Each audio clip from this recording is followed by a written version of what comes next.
మహాభారత కథ.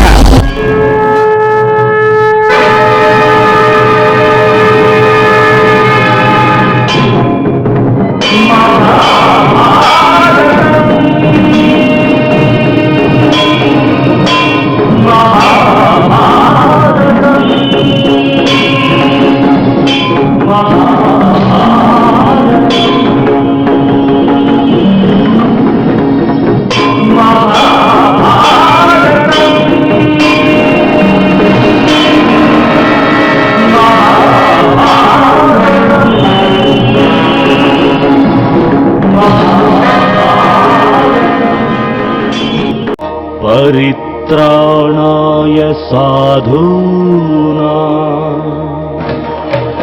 विनाशाय च दुष्कृतां धर्म संस्थापनार्थाय संभवामि युगे युगे. నేను సమయాన్ని ఈ రోజు మహాభారత కథను వినిపించబోతున్నాను. ఈ మహాభారతం కేవలం భరతవంశం యొక్క సాధారణ కథనం కాదు. ఇది భారతీయ సంస్కృతి యొక్క ఉత్థాన పతనాల కథ. ఇది సత్యాసత్యాల మహాయుద్ధం కథ. ఇది అంధకారాన్ని చీల్చుకు వచ్చే వెలుగురేఖల కథ. ఇక ఈ కథను నేను తప్ప మరెవ్వరూ వినిపించలేరు. ఎందుకంటే నేను ఈ కథను చరిత్రగా సాగిపోవడం చూశాను. ఇందులోని ప్రతి పాత్రను నేను చూశాను. ఇందులోని ప్రతి సంఘటన నా సముఖానే జరిగింది. నేనే దుర్యోధనుణ్ణి, నేనే అర్జునుణ్ణి, అలాగే నేనే కురుక్షేత్రాన్ని.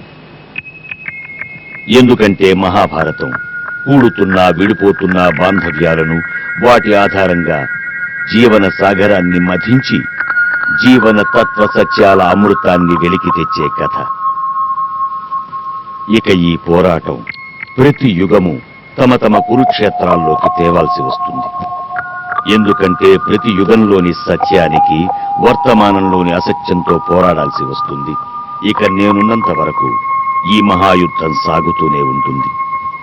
అలాగే నాకు అంతమనేదే లేదు. నేను అనంతాన్ని. అందుకని ప్రతి వర్తమానము ఈ కథను వినడము, ఆలోచించడము ఆవశ్యకం. అందువల్ల అవి భవిష్యత్తు కోసం సిద్ధమవుతాయి. ఈ పోరాటం చేయడం ప్రతి వర్తమానపు కర్తవ్యం, ప్రతి భవిష్యత్తుకి లలాట లిఖితం. అందుకే నేను ఒక్కోసారి గురువుగా, ఒక్కోసారి తల్లిగా, ఒక్కోసారి ఋషిగా మారి ఈ కథ ద్వారా ప్రతి కొత్త తరాన్ని ఈ పోరాటానికి సన్నద్ధులను చేస్తూ ఉంటాను. వాస్తవానికి ఈ కథ శ్రీకృష్ణుడు అర్జునునికి గీతోపదేశం చేసిన నాడు ఆరంభం కాలేదు, లేక ద్రౌపది దుర్యోధనుణ్ణి చూసి హేళనగా నవ్విన నాడు కాదు. ఈ కథ ఆ సంఘటనల కంటే చాలా ముందుగా శకుంతల దుష్యంతుల పుత్రుడు భరత చక్రవర్తి విజయయాత్ర నుండి తిరిగి వచ్చినప్పుడు హస్తినాపుర రాజసభలో ప్రారంభమైంది.